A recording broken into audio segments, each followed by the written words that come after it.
ఏదైతే ఇప్పుడు పెద్ద ఎత్తున చర్చ తీసుకొస్తున్నటువంటి అంశం సినిమాకి రేట్లు అంతంత ఎందుకు అన్నటువంటిది.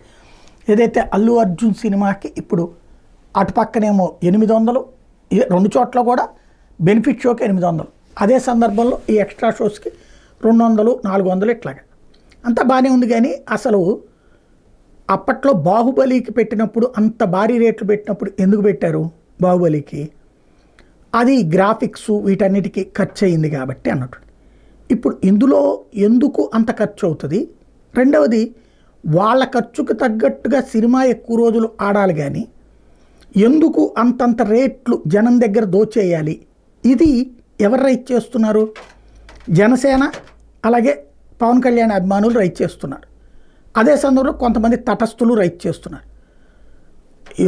ఏదన్నా స్పెషల్ సర్కమ్స్టెన్సెస్లో పెంచితే ఒక అర్థం ఉంది, కానీ ప్రతి సినిమాకు ఒక చట్టం చేసి ఆ చట్టం అట్లా ఉండగానే రేట్లు ఎంతో ఫిక్సేషన్ చేసుకుని రేట్లు అట్లా ఉండగానే ప్రతిసారి సినిమాలు రిలీజ్ అప్పుడల్లా రేట్లు అట్లా ఇష్టం వచ్చినట్టు పెంచుకుంటే అది ఇంకా చట్టం ఎందుకు, ప్రభుత్వాలు ఎందుకు?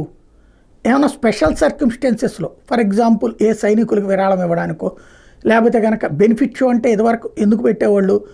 ఒక స్వచ్ఛంద సంస్థకే, అంటే ఏ కుష్టు వ్యాధిగ్రస్తులను కాపాడేటటువంటి స్వచ్ఛంద సంస్థ, లేకపోతే ఇంకొక పేదలకి స్కూళ్ళకి సంబంధించినటువంటి సంస్థ, అట్లాంటి వాటికి బెనిఫిట్ షో డబ్బులు ఇస్తున్నామని చెప్పి వాళ్ళకి ₹1,00,00,000 అయితే ₹1,20,00,000 వాళ్ళకి ఇచ్చి ఓ ₹15 పన్ను కట్టి మిగతా డబ్బులు వీళ్ళు క్యాష్ పట్టుకుపోయేవాళ్ళు. ఇప్పుడు అట్లా కాకుండా శాంతం రేట్లు డైరెక్ట్గా తీసేసుకుంటున్నటువంటి వేళ ఈ చర్చ ఆరంభమైంది.